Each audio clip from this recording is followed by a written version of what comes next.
विद्यार्थी मित्र, पाठीमागच्या तासाला आपण वायरिंगचे अंदाजपत्रक यातला शेवटचा भाग आपण बघतोय. ह्या शेवटच्या भागामध्ये आपण बिल, टेंडर ह्या गोष्टी आपण ह्याच्यामध्ये बघणार आहे. याच्या अगोदर काय काय पाहिलेलं होतं त्याच्यात थोडक्यात चर्चा करूया आणि त्याच्यानंतर पुढे आपण जाऊया. ह्या प्रकरणामध्ये सुरुवातीला अंदाजपत्रक महत्वाचे मुद्दे काय काय, 4 मुद्दे महत्वाचे. अंदाजपत्रक, परिमेय. मग अंदाजपत्रकामध्ये परत मुद्दे आहेत. अंदाजपत्रकाची व्याख्या, अंदाजपत्रकाची आवश्यकता, अंदाजपत्रकाचे घटक, अंदाजपत्रकाचा नमुना. हे पहिल्या अंदाजपत्रकामध्ये 4 मुद्दे आहेत. दुसरा आहे परिमेय. मग त्या ठिकाणी परिमेयाची व्याख्या बघितली, परिमेयाचे घटक बघितले, परिमेयांकनाच्या पद्धती बघितल्या. त्या 3 मुद्दे बघितले. आता मुख्य तिसरा मुद्दा बघतो बिल. बिलामध्ये घटक, नमुना आणि बिलाच्या अटी. आणि चौथा महत्वाचा मुद्दा आज बघणार आहे टेंडर किंवा कोटेशन. अशी ह्या प्रकरणामध्ये 4 मुद्दे. कोणकोणते? अंदाजपत्रक, परिमेय, बिल आणि टेंडर. आता आपले 2 मुद्दे झालेत. अंदाजपत्रक म्हणजे काय झालं, त्याच्यानंतर परिमेय म्हणजे काय. पुन्हा अजून एकदा त्याच्यावरती चर्चा करूया आणि आज शेवटच्या मुद्द्यामध्ये आपण राहिलेले 2 मुद्दे आपण त्याच्यामध्ये कव्हर करू. सुरुवातीला आपण अंदाजपत्रक म्हणजे काय पाहिलेलं होतं. अंदाजपत्रक म्हणजे काय, एखादा जॉब पूर्ण करण्यासाठी त्या जॉबला एकूण किती खर्च येतो त्याची अगोदर माहिती असणे त्याला अंदाजपत्रक म्हणतात. ओके. मग अंदाजपत्रकाची आवश्यकता काय? अंदाजपत्रकामुळे त्या जॉबसाठी लागणाऱ्या सर्व साहित्याचा दर्जा, तपशील, संख्या, दर, कंपनी हे सगळं त्या ठिकाणी माहिती होती. भविष्यामध्ये काय वाढ करायची असेल तर तेही त्याच्यावरून लक्ष देत असतं. हे आपण त्याच्यामध्ये आणि अंदाजपत्रकामुळे ते काम पूर्ण करण्याच्या दृष्टीने त्यामध्ये सगळ्या अटींची पूर्तता केली असते. अंदाजपत्रकाचे घटक कोणकोणते आहेत आपण बघितले. अंदाजपत्रकाच्या घटकामध्ये साहित्याचा नग, तपशील, दर, सर्व्हिस चार्ज, सरचार्ज, अतिरिक्त पदार्थ, व्यर्थ पदार्थ या पद्धती आपण त्याच्यामध्ये सविस्तर बघितलेल्या आहे, त्याची माहिती बघितली आहे. त्याच्यानंतर नमुना आपण अंदाजपत्रकाचा बघितलाय. जो बिलाचा नमुना असतो मी इथं समोर काढलेला आहे तशाच पद्धतीचा नमुना अंदाजपत्रकाचा असतो. फक्त वरती लिहितो कोटेशन किंवा अंदाजपत्रक. अंदाजपत्रकाचे कोटेशन म्हणून आपण दिलं जातं. म्हणजे या पद्धतीने आपण अंदाजपत्रक पाहिलं. त्याच्यानंतर परिमेय म्हणजे काय पाहिलं. परिमेय म्हणजे काय की एखादा जॉब पूर्ण केल्यानंतर त्याला एकूण किती खर्च आला हा एकूण खर्च दाखवणारा आकडा म्हणजे परिमेय. मग ह्या परिमेयाचे घटक काय, तर परिमेयाचे घटक आपण 3 मुख्य घटक आहेत. वस्तू परिमेय, श्रम परिमेय आणि खर्च परिमेय. परिमेय म्हणजे खर्च, कॉस्टिंग. एखादा जॉब पूर्ण केल्यानंतर त्याच्यामध्ये लागणारं साहित्य असतील, वस्तू असतील, त्याचा खर्च काढला जातो. त्याच्यानंतर त्याच्यामध्ये असणारे कामगार किंवा श्रम, मग त्याच्यामध्ये कुशल असतील, अर्धकुशल असतील, अकुशल असतील, हा आपण त्याच्यामध्ये काढतो. खर्चामध्ये इतर खर्च आहे म्हणजे ट्रान्सपोर्टचा असेल, टॅक्स असेल, वॉटर सप्लायचं भाग असेल, लाईट बिल असेल, ह्या सगळ्या गोष्टी आपण ह्याच्यामध्ये आपल्याला नोंद खर्चामध्ये येते. म्हणजे परिमेयाचे मुख्य घटक 3 आहेत. वस्तू परिमेय, श्रम परिमेय आणि खर्च परिमेय. हे आपण पाठीमागच्या तासात. आता ह्या प्रत्येक परिमेयाचे परत 2 प्रकार आहेत, प्रत्यक्ष आणि अप्रत्यक्ष. वस्तू परिमेयामध्ये प्रत्यक्ष वस्तू परिमेय, अप्रत्यक्ष वस्तू परिमेय. श्रम परिमेयामध्ये प्रत्यक्ष श्रम परिमेय, अप्रत्यक्ष श्रम परिमेय.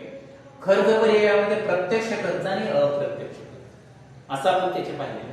आता त्या प्रत्येकाची व्याख्या आपण थोडक्यात एकदाच पाहूया, त्याच्यानंतर परिमेयांकनाच्या पद्धती बद्दल. वस्तू परिमेय म्हणजे काय, एखादा जॉब पूर्ण करण्यासाठी त्या वस्तूचा प्रत्यक्ष वापर केला जातो त्याला प्रत्यक्ष वस्तू परिमेय असं म्हणतात. अप्रत्यक्ष वस्तू परिमेय म्हणजे काय, एखादा जॉब पूर्ण करण्यासाठी त्या वस्तूचा प्रत्यक्ष वापर होत नाही परंतु ती वस्तू वापरल्याशिवाय तो जॉब पूर्ण होत नाही, त्याला अप्रत्यक्ष वस्तू परिमेय असं म्हणतात. उदाहरण, ज्यावेळेस आपण लाईट फिटिंगचं काम करतो त्या लाईट फिटिंगच्या कामामध्ये वायर आणि केसिंग कॅपिंग हे प्रत्यक्ष वस्तू झाली. लाईट फिटिंग करत असताना चिकट टेप लावत असेल, स्क्रू वापरत असेल, रावळ प्लग वापरत असेल, हे सगळ्या गोष्टी आहेत ह्या सगळ्या गोष्टी परत परत परत ह्या सगळ्या वस्तू आहेत, ह्या अप्रत्यक्ष वस्तूमध्ये येतात. आता पुढचा आपण ज्यावेळेस मुद्दा बघतो, श्रम परिव्यय म्हणजे काय? श्रम परिव्ययामध्ये प्रत्यक्ष श्रम आणि अप्रत्यक्ष श्रम. प्रत्यक्ष श्रम परिव्ययामध्ये काय केलं जातं? प्रत्यक्ष श्रम म्हणजे एखादा जॉब पूर्ण करण्यासाठी जो कामगार प्रत्यक्ष काम करतो त्याला श्रम प्रत्यक्ष श्रम करतो. अप्रत्यक्ष म्हणजे काय? एखादा जॉब पूर्ण करण्यासाठी त्या कामगाराची आवश्यकता प्रत्यक्ष तो काम करत नाही, परंतु त्याच्याशिवाय ते काम पूर्ण होत नाही, त्याला अप्रत्यक्ष श्रम परिव्यय असतो. उदाहरणार्थ लाईट फिटिंग करत असताना जो वायरमन काम करतो मुख्य, तो प्रत्यक्ष श्रम. त्याच्या हाताखाली मदत करणार आहे, अप्रत्यक्ष श्रम. त्याच्यानंतर प्रत्यक्ष खर्च. प्रत्यक्ष खर्च कशाला म्हणायचा? त्या वस्तूचा खर्च, त्याच्यानंतर त्या ठिकाणी असणाऱ्या कामगारांचा खर्च, ह्या सगळ्याला म्हणायचं प्रत्यक्ष खर्च. अप्रत्यक्ष खर्चामध्ये काय काय येणार आहे? अप्रत्यक्ष खर्चामध्ये काय येणार आहे? अप्रत्यक्ष खर्चामध्ये वाहतूक असेल, झेरॉक्स असतील, लाईट बिल असतील, त्याच्यानंतर वीज बिल असेल, ह्या सगळ्या खर्चाचा अप्रत्यक्ष खर्चामध्ये त्या ठिकाणी येणार आहे. अशा पद्धतीने परिव्ययाच्या घटक आपण बघितले. परिव्ययांकनाच्या पद्धती. परिव्ययांकन म्हणजे काय? एखादा जॉब पूर्ण करण्यासाठी आलेला खर्चाचा लेखा जोखा करणे त्याला परिव्ययांकन असं म्हणतात. लेखांकन करणं त्याला परिव्ययांकन. परिव्ययांकन खर्च कसा काढायचा? तर त्या ठिकाणी काही पद्धतीने जॉब परिव्यय, प्रक्रिया परिव्यय, ठेका परिव्यय, गट परिव्यय, विभागीय आणि मल्टिपल परिव्यय. आता ह्या परिव्ययांकनाच्या पद्धतीमध्ये ज्यावेळेस जॉब परिव्यय म्हणजे काय? जॉब परिव्यय म्हणजे वस्तू, श्रम, खर्च या सगळ्यांचा एकत्र खर्च काढला जातो, त्याला जॉब परिव्यय असं म्हणतात. आणि याचा वापर इलेक्ट्रिकल कॉन्ट्रॅक्टर, बिल्डर असतील, फॅब्रिकेशन असतील, त्या फॅब्रिकेशन म्हणजे सगळा खर्च काढला जातो. उदाहरणार्थ फॅब्रिकेशनची खिडकी बनवायला तुम्ही एखाद्या दुकानामध्ये टाकलेली असेल, तर त्याच्यामध्ये काय करणार? त्याला लागणाऱ्या लोखंडाचा सगळा खर्च काढणार. श्रम म्हणजे त्याच्यासाठी जो फॅब्रिकेशन वाला वेल्डर, त्याच्या हाताचा हेल्पर आहे, त्यांचा खर्च काढणार. इतर खर्चामध्ये काय करणार आहे? तो तिथून आणणारा ट्रान्सपोर्ट, ती काम करत असताना लागलेलं लाईट बिल, हे सगळं काय इतर खर्च. ह्या सगळ्याचा म्हणजे टोटल जॉबचा परिव्यय म्हणजे त्याला जॉब परिव्यय असं म्हणतात. दुसरं प्रक्रिया परिव्यय. जो जॉब पूर्ण करत असताना त्या जॉबवरती प्रक्रिया करावी लागतात, त्याला प्रक्रिया परिव्यय असं म्हटलं जातं. मग कपड्याचा कारखाना असेल, केबल असेल, कपडे शिवणे असतील, हे सगळं प्रक्रिया परिव्यय म्हणतो. पुढे आहे ठेका परिव्यय. कॉन्ट्रॅक्ट. एक काम तू पूर्ण मला करून दे, ते काम पूर्ण करून दिल्यानंतर त्याला म्हणायचं ठेका परिव्यय. वायरिंग असेल, कॉन्ट्रॅक्ट असेल, इन्स्टॉलेशन असेल, जे एखादं उभा करायचं ते ठेका परिव्यय. गट परिव्यय म्हणजे काय? गट म्हणजे एका वस्तूची किंमत न काढता संपूर्ण गटाची किंमत काढली जाते, त्याला गट परिव्यय. उदाहरणार्थ बिस्किटचा पुडा आहे, बिस्किटच्या पुड्यामधल्या एका बिस्किटाची किंमत धरली जात नाही, त्या टोटल पुडेची धरली जाते. किंवा मेडिकल मधून जे आपण गोळ्या घेतो त्या प्रत्येक एका गोळीची किंमत धरली जात नसते, तर त्या स्ट्रीप मध्ये असणाऱ्या सगळ्या गोळ्यांची किंमत काढली जाते, त्याला गट परिव्यय. त्याच्यानंतर विभागीय परिव्यय म्हणजे काय? फार महत्वाचं. विभागीय म्हणजे काय? एक कच्चा माल पण अनेक वस्तूंसाठी वापरला. उदाहरणार्थ मोटर वाइंडिंग मध्ये वापरला जाणारा हा कंडेन्सर, कॅपॅसिटर. हा कॅपॅसिटर फक्त काही एकाच वस्तूला लागत, फॅनला लागेल, टेबल फॅनला लागेल, सिलिंग फॅनला लागेल, मोटरला लागेल. म्हणजे किंवा रेजिस्टन्स असेल, डायोड असेल, कंडेन्सर असेल, हे सगळं कच्चा माल एकच पण वापरला जातो वेगवेगळ्या ठिकाणी, त्याला म्हणायचं विभागीय परिव्यय. आणि पुढचा मल्टिपल परिव्यय म्हणजे काय? एखादी वस्तू किंवा उपकरण करण्यासाठी एखादी वस्तू, आपल्याला फॅन तयार करायचा, पण ते फॅन जर तयार करायचं असेल तर मोठ्या कंपन्या काय करतात? ब्लेड एकाकडून मागवतात, कंडेन्सर एकाकडून वापरतात, वाइंडिंग एकाकडून मागवतात, रॉड एकाकडून मागवतात, कॅनॉपी वेगळ्याकडून मागवतात. ह्या सगळ्या वेगवेगळ्याकडून मागून असेंबल करून ती कंपनी विकत असते. पण मल्टिपल परिव्यय म्हणजे काय? तो जॉब पूर्ण करायचा असेल ना, सगळे लागणारे घटक आहेत, ते घटक सगळे तीच कंपनी बनवत असते, त्याला मल्टिपल परिव्यय असं म्हणायचं. ओके. परिव्ययांकनाच्या पद्धती अशा पद्धतीने जॉब परिव्यय, प्रक्रिया परिव्यय, ठेका परिव्यय, गट परिव्यय, विभागीय परिव्यय आणि मल्टिपल परिव्यय. हे सगळं झाल्यानंतर आपण पुढच्या मुद्द्याकडे येतो, बिल म्हणजे काय. आता हे सगळा खर्च काढला, मग बिल म्हणजे काय. बिल म्हणजे ग्राहकाने त्या वस्तूच्या मोबदल्यात विक्रेत्याला जे पैसे दिले त्या पैशाच्या मोबदल्यात तो विक्रेता जो कागद देतो त्याचे खर्चाचं त्याला म्हणायचं बिल. म्हणजे विक्रेत्याने ग्राहकास दिलेला दस्तावेज किंवा कागदपत्र त्या वस्तूच्या मोबदल्यात असणारी किमतीचं त्याला म्हणायचं बिल. मग बिलामध्ये काय काय नमुने आहे, घटक काय काय. घटकामध्ये आपण बघितलं वर कंपनीचं नाव, पुरवठा करणाऱ्या कंपनीचं नाव, बिलाचा क्रमांक, तारीख, ओके, ज्याच्या नावाने दिलेलं त्याचं नाव वरती येणार सगळं, म्हणजे पुरवठा करणारे. शिवतेज इलेक्ट्रिकल्स म्हणून आपण नाव टाकलं, शिवतेज इलेक्ट्रिकल. त्याच्यानंतर त्याच्यावर तारीख, बिलाचा क्रमांक, कुणाला देणार आहे त्याचा नाव, आणि त्याच्यानंतर खालच्या रकान्यामध्ये साहित्याचा तपशील, नग, दर, एकूण संख्या, सर्व्हिस चार्ज, सरचार्ज, डिस्काउंट किती दिलेला आहे हे बी त्याच्यामध्ये दिलं जातं, एकूण किंमत, आणि सगळ्यात खाली सही असते. हे नमुन्याचे घटक आहे. आणि या पद्धतीचा नमुना आहे. बिल आणि अंदाजपत्रकामध्ये फरक नसतो. पण अंदाजपत्रकाची किंमत ही अंदाजे असते, बिलाची किंमत ही जॉब पूर्ण झाल्यानंतर एकूण ग्राहकाकडून किती रक्कम घ्यायची ते असते. म्हणजे अंदाजपत्रकाची किंमत आणि बिलाची किंमत ही वेगवेगळी असते, पण नमुना एकसारखा. या पद्धतीने आपण, मग हे बिल 3 पद्धतीचं असतं. एक विक्रेत्याला एक दिलेलं, एक ग्राहकाला दिलेलं, आणि तिसरं ऑफिस फाईल. ऑफिस फाईल म्हणजे सीए साठी ते बिल जातं. 3 प्रती, शक्यतो 2 प्रतीतच करतात, पण 3 प्रतीमध्ये असते. जे टॅक्स भरणाऱ्या मोठ्या कंपन्या ते 3 प्रतीत करतात. विक्रेत्याला, ग्राहकाला आणि सीए साठी किंवा ऑफिस फाईल साठी, अशा पद्धतीने ते बिल असते.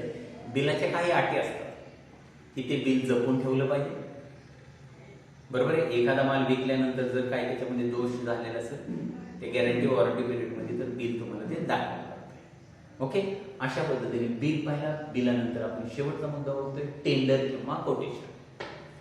टेंडर किंवा कोटेशन म्हणजे काय. एखादा जॉब पूर्ण करण्यासाठी सर्व साहित्याचा तपशील, अंदाजे किंमत, जॉब पूर्ण होण्या अगोदर माहिती भरून देणारा कागद म्हणजे कोटेशन, म्हणजे थोडक्यात अंदाजपत्रक.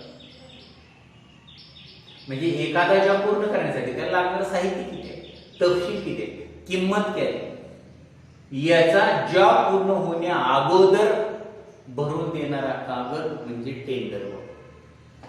पण अंदाजपत्रक आणि टेंडर मध्ये फरक आहे. अंदाजपत्रक मी असं सरळ देऊ शकतो, पण टेंडर देत असताना पॉकेटमध्ये बंद करून ते त्या ऑफिसला द्यावं लागतं. त्याची जाहिरात वर्तमानपत्रामध्ये येत असते. वर्तमानपत्रामध्ये आल्यानंतर जो काम करणार आहे तो त्या कंपनीशी संपर्क करतो आणि तो टेंडर फॉर्म भरून तो त्या ठिकाणी देत असतो.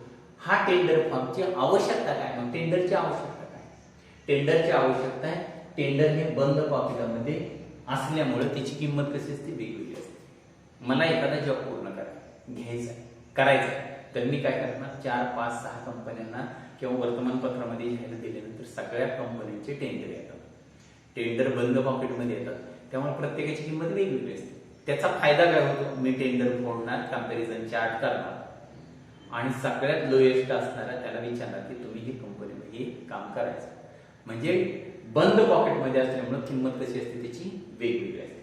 पुढे काय, त्याच्यानंतर मालाचा दर्जा कळतो. प्रत्येकाने कोणकोणत्या कंपनीचा मालाचा दर्जा वापर. मला फॅन पाहिजे, मग फॅन पाहिजे म्हटल्यानंतर ते सांगणार किंवा ह्या कंपनीचं मी एवढ्या किमतीला देतो, ती म्हणणार मी ह्या कंपनीचं एवढ्या किमतीला देतो. अशा पद्धतीने मालाचा दर्जा कळतो.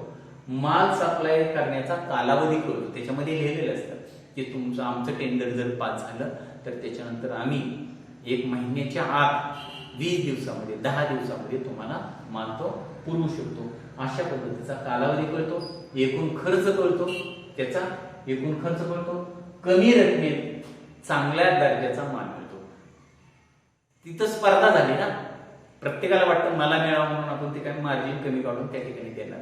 म्हणजे कमी रक्कम असते पण दर्जा, चांगल्या दर्जाचा माल आपल्याला त्या ठिकाणी मिळतो.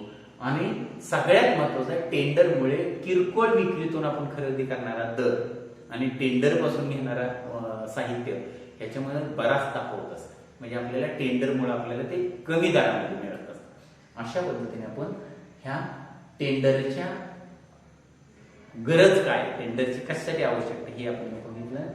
पण टेंडरचे काही मुद्दे लक्षात ठेवा की टेंडरमुळे काय मुद्दे लक्षात येतात की टेंडरमुळे तुम्ही एखादा टेंडर मंजूर झालं माझं, तर टेंडर मंजूर झाल्यानंतर मग मी 100% रक्कम अगोदर घ्यायची का 50% घेऊन तो जॉब मी काम पूर्ण करायचं हे त्या टेंडरमध्ये उल्लेख केलेला असतो.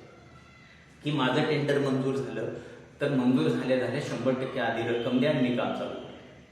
माझं टेंडर जर मंजूर झालं तर 50% रक्कम अगोदर द्या, मी नंतर काम सुरुवात करतो. अशा पद्धतीचे मुद्दे त्या ठिकाणी लक्षात येतात. वाहतूक कुणी करायची, ती जॉबचा खर्चाचा असेल तर ते वाहतुकीचे मुद्दे लक्षात येतात. मालाचा दर्जा, एकदा आपण टेंडर मंजूर झालं तर त्या दर्जामध्ये कमी जास्त करायचं तो ग्राहक आणि कंपनी, म्हणजे जो काम करणारा आणि कंपनी यांच्यामध्ये थोडं ठरवून त्या मालाचा दर्जा, एकदा ठरलेल्या मालाचा दर्जा त्या ठिकाणी फिक्स ठरत असतो. अशा पद्धतीने आपण हे प्रकरण आपण बघितले. बिल, टेंडर आणि कोटेशन आज बघितलेलं आहे. याच्या अगोदरचे जे मुद्दे बघितलेले होते सगळ्यात महत्वाचे मुद्दे, पहिला मुद्दा बघितलेला होता आपण अंदाजपत्रक बघितलं, त्याच्यानंतर परिव्यय बघितलं, परिव्ययानंतर त्याचं बिल बघितलं, बिलानंतर आपण बघितले टेंडर किंवा कोटेशन पाहिलेले. अशा पद्धतीने हे प्रकरण पूर्ण संपलेलं आहे. त्याच्यानंतर पुढच्या तासाला ऑफलाईन मध्ये तुम्ही येतात त्यावेळेस पुन्हा एकदा रिपीट हे केलं जाईल आणि त्याच्यानंतर पुढचे प्रकरण आपण सुरुवात करू.